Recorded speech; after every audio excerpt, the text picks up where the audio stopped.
and a couple of people voted, and even in the WhatsApp group that is for this live chat, that was a topic that really ticked off with many people. Now, normally at the end of the podcast, we discuss a topic that we suggest a topic that would be ideal for Friday, and this one is the one that won the jackpot. Money and marriage, what really changes after the rings go on? And that's what we are going to be talking about today. So if in case you've been wondering, Cedric says hello Cedric, and Shaboya says hello everyone. Hello my dear, thank you guys. They say money is the number one cause of fights in relationships. And Cedric says good to be back. And for married couples, the stakes can be even higher. They say that money is the number one cause of fights in relationships. Today we are going to dig in deep and see, is it really true? And what can we do about it so that it ceases to be one of those things that divides us? Because think about it this way, guys. You get married, or you choose this person that you want to spend the rest of your life with, your partner, and you choose to stay with them. But then why is it that money can get between us? This is a person that you've entrusted with your health, your life. I mean, she cooks those meals, he buys that food that you eat, you sleep in the same bed. But then when it comes to finances, oh my goodness, everyone has their own. There are so many dynamics on money.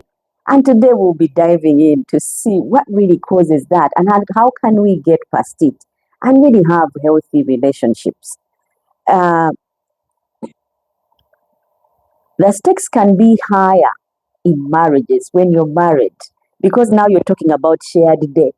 Did you know there is shared debt, there is shared dreams? Because before, you had your own dreams, you had your own way of spending, you could borrow as you pleased, and you were answerable to no one, you could pay whenever, But now, once the rings get on, what changes? What really changes? Because now there's the joint responsibility to take care of bills and sort a few things. And there's the family pressure and sometimes financial secrets. People don't have financial secrets that they never tell anyone that they have, they buy things on the side without the other partner knowing, or they have spending habits that others may not be aware of. Yeah. So in this episode, we are going to break down why money feels different after marriage. We want to find out, why does it feel different when you are married? Before you're married, I mean, it's okay. Things are normal, because I think because you're not answerable to anyone, it seems okay. Yeah. But then the moment you get married, why does money seem different? So we will be breaking down that one as well. Common financial traps. Yeah. Common financial traps that couples fall in, and we'll have real listener stories. So in case you want to hear stories about people's finances and how they handle them or how they deal with them, yeah, you're in the right place. Today we are talking money and marriage. What really changes when the rings go on?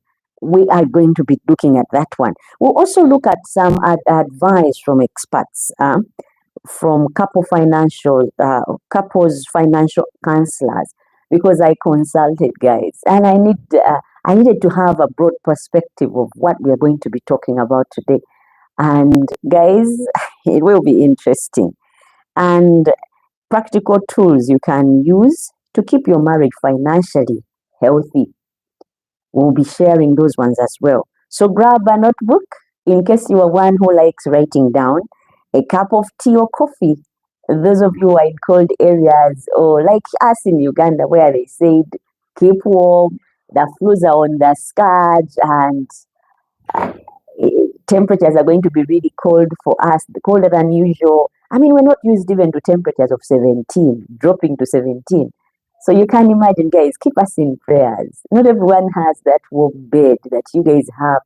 Apparently, in those countries, it gets cold and they have to plug their bed. Some of them have electrical blankets. I can imagine those are really, really warm. We don't have them. So if they say it's cold, even if it is 17 degrees, guys, it is cold for us. And so, yeah, you can donate blankets to Ugandans. You can, you know, do whatever it is to help out because they warned us ahead of time that it's going to be cold. So I'm hoping you're grabbing a blanket, you're grabbing a cup of tea or coffee, and some bites to snack on, and whatever makes you feel comfortable. Because we're about to get honest, and let's get started, if I may put it that way.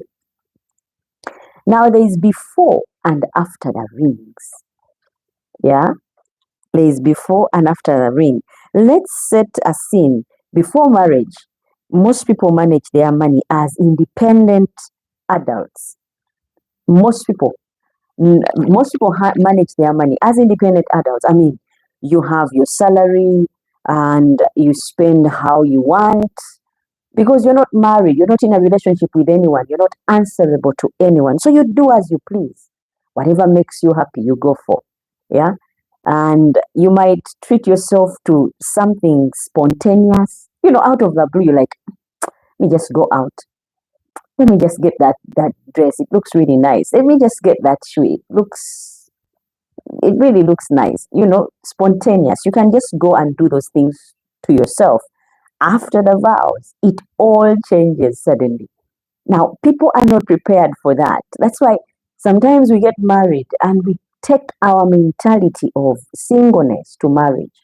And that also starts weakening our marriages instead of strengthening them. It weakens them, or even our relationships.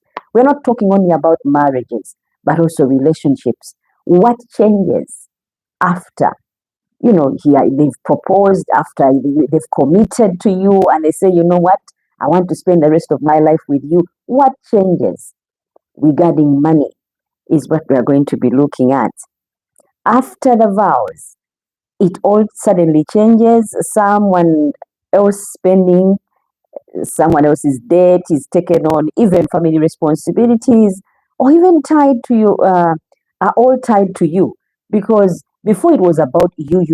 Now, his debt is your debt. Because once he's thrown out of the house, you're out. And if she has a debt, if she's not happy, you're not going to be happy. So now you find yourself in a dilemma where there's now shared debt and family responsibilities. Because some of us who come from Africa, there are some responsibilities that are expected from you. Now, there are those who come from families where, they are well-to-do and they don't need that small money you bring to the table. But there are those who have been looking for their daughter to get married so that they can have now that, dream big house tank that they've always looked at the neighbors, or have that big screen TV.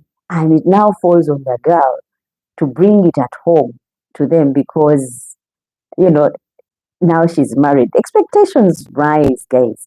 Now, some of the most common shifts after marriage include combining or partially combining accounts. Oh my goodness. I need to know, guys. It's a live chat. Let me know who is watching and where you're watching from, because it really helps to know that it's this one. So far, I know there's Shaboya and there's TJ who have texted and said they are watching. Anyone else who is watching? And Cedric said he's watching. Thank you, guys. Now I need to hear from the rest who is watching and where you're from. It really helps to know that there are people that are watching and exactly where they are watching from. It does help. I need to know before we go deeper into our talk who it is that is watching. Otherwise, when people are single, it is single. I mean, you're answerable to no one. I like that shoe, I'll get it. I want to pledge this much to my friend's wedding, I'll give. I want to buy that dress, you just buy. But once you get married or once you're in a relationship, there are some expectations. I don't know about you, but modern relationships now, it is half and half. You pay the bills, I'll pay the rent. You pay, you buy food, I work on the fuel or transport. There's something that everyone has got to bring to the table, which ideally before is not it. And some of us girls, especially us from, I don't know, I'm speaking for the ones in Uganda, we tend to think that once you get married, the financial responsibility shifts from you to this person that you're married to. Now, I don't agree with that per se, because anytime a relationship is overweight by a particular thing, it really gets to the person that is dealing with it.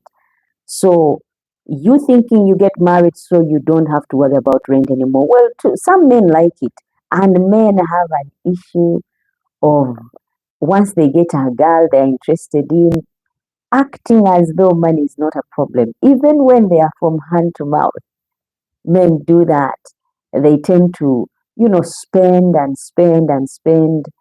I know of someone who kept on asking the girl, have you had lunch? And she would say, well, not yet. And he would send in money. Have you had breakfast? He would send money. And it's made it seem like he's withdrawing from somewhere that doesn't run dry. So the girl's expectations during that time are really high. Why?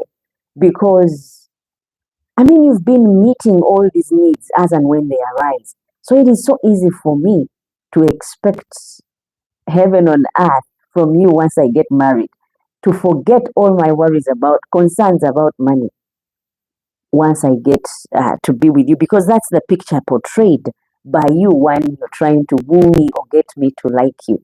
So I think it will help in the end if we realize that it's good if we are real in relationships. If we get to that place where you're like, you know what, I'm just starting off to work, or I'm from paycheck to paycheck, that way we spend and spend wisely. But when we hide, that's why I always talked about financial secrets. When I mentioned financial secrets, some people do carry their secrets. You don't have, and you think this girl you're getting married to or you're in a relationship with is well to do. And so you pose as though you have the money so you can get her. And once you have her, then she can meet your financial needs. That's also wrong on all accounts. I don't know about you guys. Let me know what you think and where you're watching from. Let me know. If you think it's okay, if you think it's okay to keep your money to yourself and her money to herself, let me know what your opinion or take is. But at the end of the day, we'll exchange ideas and see which one works and which one is likely to help us have better relationships. Not per se only marriage, but also relationships. Because I'm looking at marriage being one of those things that are partnerships. We meet somewhere along the way and we work together and build and create a beautiful thing at the end of the day. But when we don't, and we look at it as you are the ATM and I am the spender, I'll help you spend. Anyone can spend. So what is it that makes some marriages work and some marriages fail?